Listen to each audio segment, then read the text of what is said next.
జూబ్లీహిల్స్ లోని corporator CN Reddy నివాసానికి వెళ్లిన జూబ్లీహిల్స్ ఇన్ఛార్జ్ మంత్రులు వివేక్ వెంకటస్వామి, పొన్నం ప్రభాకర్, ఏసీసీ ఎన్నికల incharge Vishwanathan, minority chairman Fayeem Qureshi, RTC corporation chairman Mallareddy, Ram Reddy.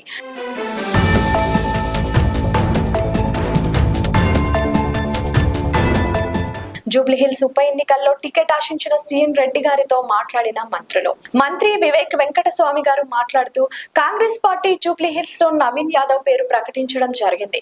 ఇక్కడ స్థానికంగా ఉన్న కార్పొరేటర్ సీఎన్ రెడ్డి చాలా పాపులర్ వ్యక్తి. ప్రజలు, కార్యకర్తలు టికెట్ ఇవ్వాలని ఆశించారు. ఇవాళ టికెట్స్ రాకపోవడంతో కార్యకర్తలు చాలా ఆవేదన చెందారు.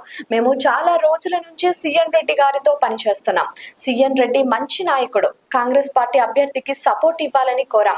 నవీన్ యాదవ్ ను గెలిపించాలని కోరుతున్నాం. మేమంతా సీఎన్ రెడ్డికి రిక్వెస్ట్ చేశాము. మంచి మెజారిటీ ఇవ్వాలని కోరాం. అందరికీ జూబ్లీహిల్స్ లో సామూచిత ప్రాధాన్యం ఇస్తాం. రహమత్ నగర్ డివిజన్ నుంచి మంచి మెజారిటీ ఇవ్వాలి. దానికి సీఎన్ రెడ్డి గారు మాట్లాడుతూ గతంలో అసెంబ్లీ ఎన్నికల్లో కూడా కాంగ్రెస్ పార్టీ అభ్యర్థి కోసం పనిచేశాం. కలిసి కట్టుగా పనిచేసినాం.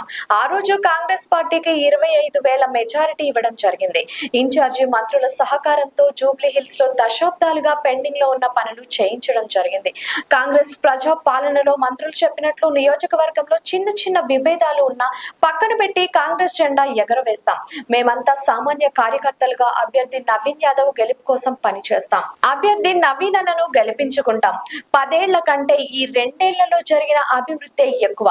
సీఎం రేవంత్ రెడ్డి సూచనతో ముందుకు వెళతాం. పార్టీ నిర్ణయానికి కట్టుబడి ఒక బీసీ బిడ్డను గెలిపించుకుంటాం. జూబ్లీహిల్స్ లో మంచి మెజారిటీతో అభ్యర్థిని గెలిపించుకుంటామని ఆయన అన్నారు. దీనికి పెద్ద ఎత్తున కార్యకర్తలు, నాయకులు పాల్గొన్నారు. లైక్ చేయండి, షేర్ చేయండి, సబ్స్క్రైబ్ చేయండి. మరిన్ని వీడియోల కోసం బెల్ సింబల్ పై క్లిక్ చేయండి.